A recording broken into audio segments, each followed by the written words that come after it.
Today we're working on one of our Sphinx power valve cylinders.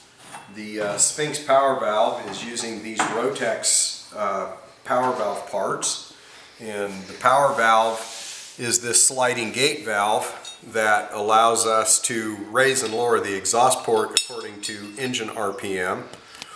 So when the engine is at low RPM, we have the gate valve coming down like this, closing the exhaust port, and at high RPM the gate valve moves up and allows the exhaust port to be fully open.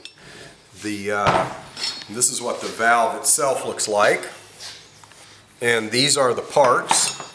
We have the valve, this is a gasket, then we have the bellows which actuates it. The gate valve operates off of exhaust pressure. So exhaust pressure causes the valve to open and close. So as it turns more RPM and there's more exhaust pressure, it overcomes this spring and allows the gate valve to open. At low RPM, the spring keeps the valve down low, so it has more low end power. In other words, less exhaust port timing. So the gate valve goes together like this. Here is the cap to the bellows, which we screw on.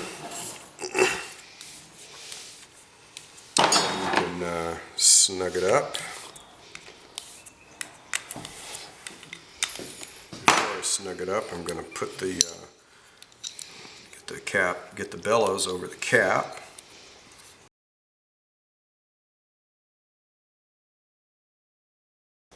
Okay. Then this little spring holds it in the cap.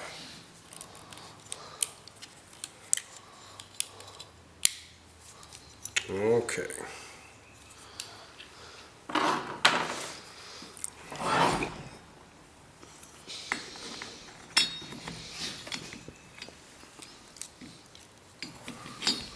These little holes right here allow any excess oil to drain out, so that always goes on the bottom. Slip that down like that. Got two Allen screws that hold the gate valve assembly in place.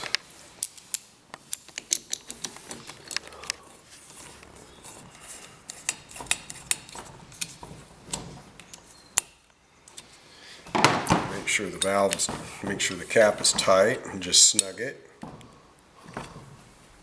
Make sure the valve is moving freely. It'll get in a bind when you tighten it down like that sometimes, so you just want to make sure that it's not bound up. Then this cap goes on.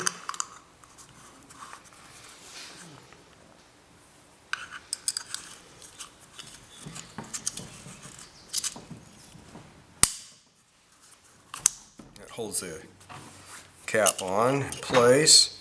Then this is the cap that controls the amount of preload on the gate valve spring.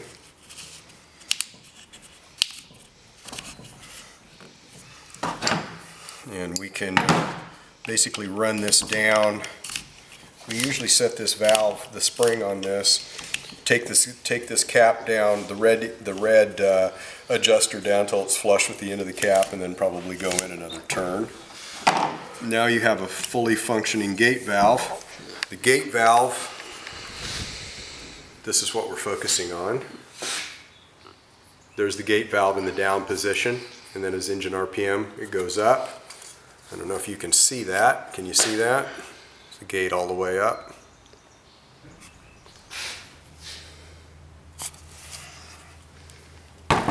So what is the purpose of the gate valve? The gate valve allows us to broaden the power band. We usually use the gate valve, in most cases we use the gate valve to make a better transition as you roll the motor on, so it makes a better transition from the sub power band or just below the power band to where the engine starts to really pull. So it keeps it from breaking loose the tires, spinning the tires, makes it easier to ride, makes it easier to get the machine to pull cleanly out of a corner. We can also set it up so that it allows you to run more peak horsepower, so you could also run a much higher exhaust port timing and use the gate valve to give you enough low end to make it rideable. It just depends on what the application is for the motor. So we can do these things in a number of different configurations. We also use exhaust manifold shape to contour the power band. So this one here hasn't been machined yet, but we can make the exhaust manifold this diameter small for more low end. We can make it bigger for more top end, and we can do intermediate sizes to custom tune the motor for different applications. These cylinders are sealed on the top with O-rings. They don't use head gaskets. The cylinder head shell allows you to change different combustion chamber sizes. So it's a shell with an insert that goes right in there.